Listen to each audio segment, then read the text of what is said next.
अस्सलाम वालेकुम, कैसे हैं आप सब। उम्मीद करती हूँ सब ठीक ठाक और मज़े में होंगे। हाँ जी, आज मैं आपके लिए डब्बा रोटी की खीर बना रही हूँ। इंतहाई आसान और मज़े की ये रेसिपी है।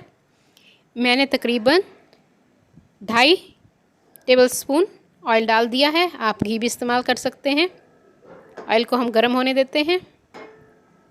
इंतहाई आसान और मज़े की ये हमारी खीर बनेगी। झटपट से तैयार होने वाली 8 से 10 मिनट में तैयार हो जाती है। हाँ जी, 3 ब्रेड स्लाइस मैं इस ऑयल में फ्राई करूँगी दोनों साइड से। हाँ जी, साइड मैंने चेंज कर दी है। हाँ जी, ये दो तो हमारे रेडी हो चुके हैं। हम तीसरा स्लाइस भी इसमें डाल देती हूँ। उसको भी हम इसी तरह फ्राई कर लेते हैं ऑयल में। इन तीनों को फ्राई करके आपने ग्राइंडर में या शेकर में जिसमें चाहें आप इसको ग्राइंड कर लीजिए। इसको हम ग्राइंड कर लेंगे तीनों को।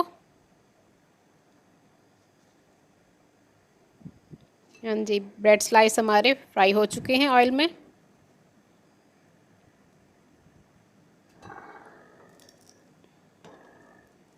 झटपट सी बनने वाली ये खीर है। 8 से 10 मिनट में आसानी से तैयार हो जाती है।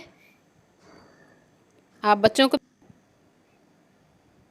के अलावा बड़े भी सब शौक़ से खाएंगे इसको। इंतहाई मज़े की ये स्वीट डिश है। हाँ जी, मैंने 1 किलो के करीब दूध लिया है। उसमें मैंने 2 छोटी इलायची डाल दी थी। और अब मैं इसमें ग्राइंड किए हुए ब्रेड डाल रही हूँ जो मैंने फ्राई की थी। अब हम इसको मीडियम फ्लेम पे 8 से 10 मिनट के लिए पकाएंगे और दरमियान में आपने चम्मच हिलाते रहना है।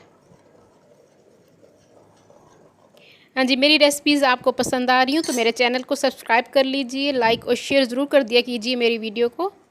और बेल आइकॉन को भी ज़रूर प्रेस कीजिए ताकि हर आने वाली न्यू वीडियो का नोटिफिकेशन आपको मिल सके। हाँ जी, 3/4 कप हम इसमें चीनी डाल देते हैं। चीनी आप अपने हिसाब से कम या ज़्यादा कर सकते हैं। जितनी आपको पसंद हो आप उस हिसाब से मीठा डाल सकते हैं। मैंने 3/4 कप डाला है। और चम्मच की मदद से हम इसको हिलाते रहेंगे। 8 से 10 मिनट में ये हमारी खीर तैयार हो जाएगी। आप देखें जैसे ये थोड़ी सी गाढ़ी हुई है तो आप इसको उतार लीजिए। खीर तकरीबन हमारी रेडी हो चुकी है। मैं इसमें कुछ बादाम और पिस्ते डाल देती हूँ और कुछ बादाम हम एंड में डालेंगे। हाँ जी, हमारी मज़े की डबल रोटी की खीर तैयार है। उम्मीद करती हूँ मेरी ये आज की रेसिपी आपको पसंद आएगी। मेरे चैनल को सब्सक्राइब ज़रूर कर लीजिए। सादियास टोटके एंड कुकिंग मेरी वीडियो को भी शेयर ज़रूर कर दीजिए। अल्लाह हाफिज़।